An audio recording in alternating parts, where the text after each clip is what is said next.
Hello.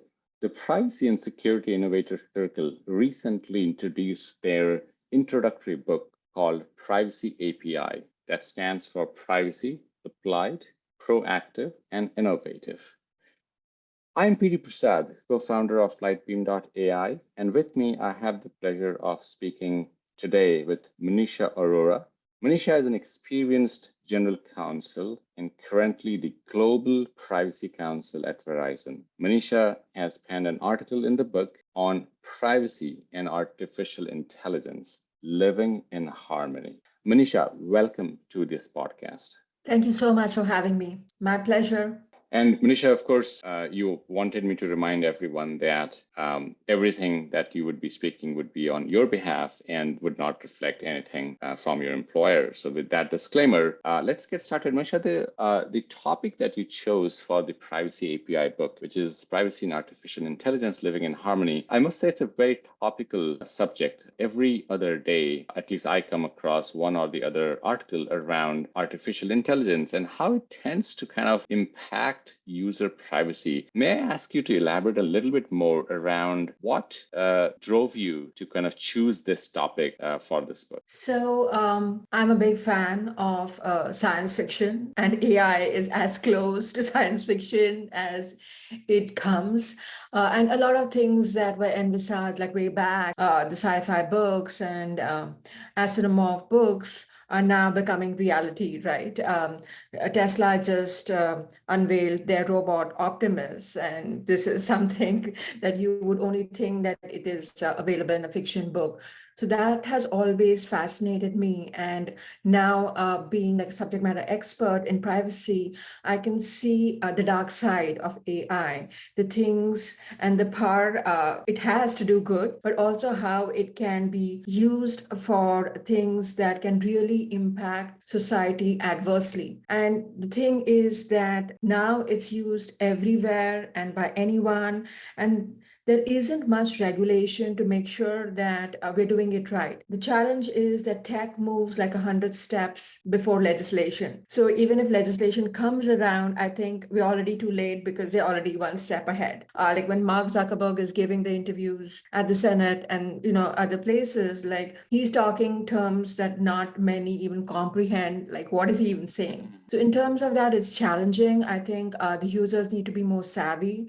They so innocuously give their data everywhere. Like I'm privacy counsel, I have a deep understanding of engineering. But if I have to go buy something on a website, you have all these consents popping up and like a whack-a-mole. I'm just clicking yes, yes, yes. Like Right. I don't even care, right? What am I consenting to? So in terms of that, there is like, yes, AI needs a lot of data, but then how are they ethically collecting it? How are they using it? How are they purging it? And then what is the impact to the consumer? Like when I like just clicked on a checkbox, did I know that I have like sold my soul, so to speak? So it's just interesting. And the thing is, by the time I sent you the article and when it was published, I think it's already outdated because AI and everything in AI moves so fast. It's just a fascinating place to be in. Yeah, we are certainly doing our bit to keep AI moving at a rapid pace, obviously. But believe me, the duration between you sending the article and we publishing it was not long enough that everything changed. But it's a wonderful piece of article, really. And actually, I personally learned from it a lot. Threading back to the point that you were making, which is I think a number of us grew up reading science fiction and just having a wondrous world of science fiction. One of the quotes from Arthur C. Clarke was actually that any sufficiently advanced technology is indistinguishable from magic. And it so well captures what the point that you were making, which is AI is rapidly progressing, and every day or every week or every month, we are seeing some new innovative stuff coming out. The question that you, as a privacy counsel, obviously are grappling with is, well, all the data that we are collecting, do consumers have the understanding of what we are collecting, and b, when they consent, do they actually know what they're consenting to?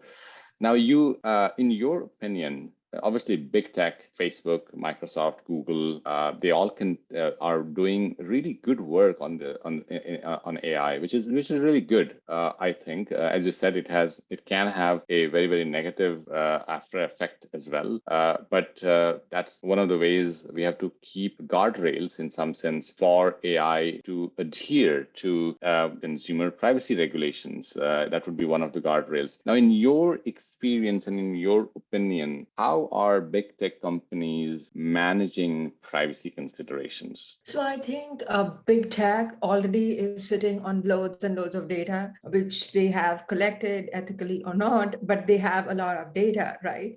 And I think there is like the conscious about the fact that it can be used for things that was not intended. So most companies have built like some kind of committee or team that look at the AI models and look at what data goes in. They are looking at ethically using that data, and they are looking at making sure that the impact, like you can, take data and you can like put it in models, and then you can see the impact of it. And they'll also analyze the impact to make sure that there is no deviation, that there is no adverse impact unknowingly. So I think data modeling and ethics in the data modeling are something that is being espoused by most companies.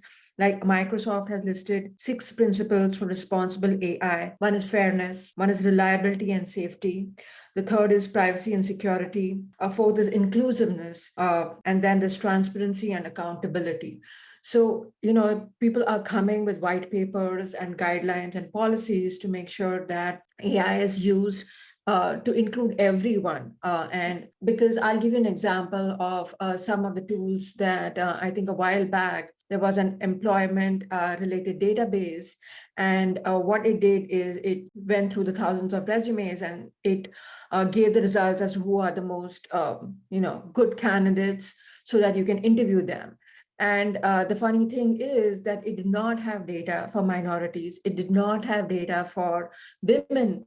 So none of those candidates was even given a shot at an interview. So such disparities can come in because the initial data for modeling was existing data. And it just perpetuates the ills of society. If like so far, like, your DEI is not strong and you're using the data for modeling, your results will result and perpetuate the ills of society. So there has to be some intervention by people, and they need to check the data quality, like what is going in for these models. Also, they need to do like some kind of analysis post facto, saying that, okay, this was not the intent, but this is the result. We're leaving like a large part of society out of it. And companies, when they do the modeling, the intent may be very benign. They may be looking at, say, houses or products within a certain range, right? And they want to make sure that this is what we want to leverage, this is what we want to sell. But the consequence could be that like you are leaving a huge part of society or a certain race or ethnicity because of this criteria, which is completely driven by business. No, or may not be driven by business, but the impact is that you're leaving a lot of people behind. So to make sure that you introduce synthetic data to represent that ethnicity or that race or that excluded group is very essential when you do the data modeling and make sure that it's okay. Also, I think what's critical is that it's not just like at when you build the model and then you just like send it out and maybe it works, but then you have to do it periodically because things change, and the impact changes and everything. So it needs to be iterative. It can be like one and done, and okay, I've got a good model and I'm going to just go ahead with it. So I think there's a lot of work to be done. AI can do a lot of good, but at the same time, if there are no guardrails, there's a lot of harm. And I like how EU has segregated the risk, right? Like not all risk is equal. So they have said that there's something called unacceptable risk, and that's public surveillance that has to be highly regulated, and some which are high risk, like in employment or education or whenever you're using these data sets. And then some is limited risk, like maybe e-commerce is pushing you high order values. Yeah, not ideal, but not gonna kill you. And then there is like minimal risk. So then we should have the risk gradients. and use it effectively. But in your experience as an entrepreneur, do you think that having so much regulation is going to stifle innovation? It's a great question back at me.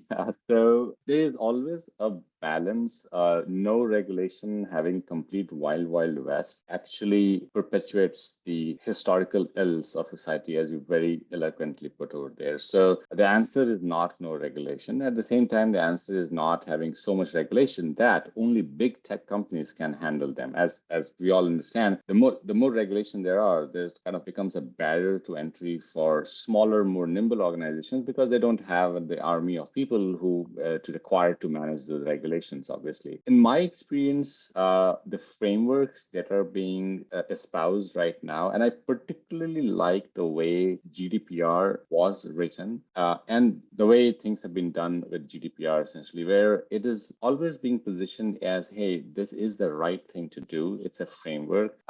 If you're a big organization, you have a greater responsibility to adhere to this framework. In which case, if you go out of line, you probably might get penalized more severely. But if you're a small organization, a startup, you should do your best to adhere to this framework, obviously. But we're not the watchdogs, the police that will penalize you and all that as severely as we would for the large organization. So I think that inbuilt mechanism, the error correcting mechanism, where as you grow, should your with great power comes great responsibility. It's kind of that. It's just the way of doing that, and I think that looks really reasonable to me. Here, what we are doing in California, again, very good from a consumer standpoint. I, as a consumer, am very thankful to my legislators for going all the way out, making sure that my digital identity, my data belongs to me, and I have complete control over that data. And that's where it can become really hard for organizations, large and small, to adhere to such regulations. But that is why there are technologies available which can then help people and organizations, large and small, to actually adhere to those regulations without kind of having an army of people doing everything manually. So it's kind of, in some sense, some of these regulations, the regulations are invariably good in my mind right now where we are at. I don't think we are at a stage where everything has become a police state. Where we are at right now, it kind of helps more innovation, actually, in some sense, which is good, again, for the startup ecosystem.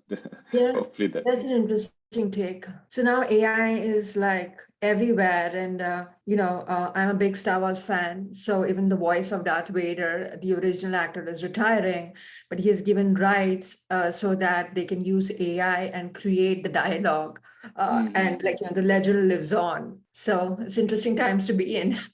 Indeed, indeed, indeed.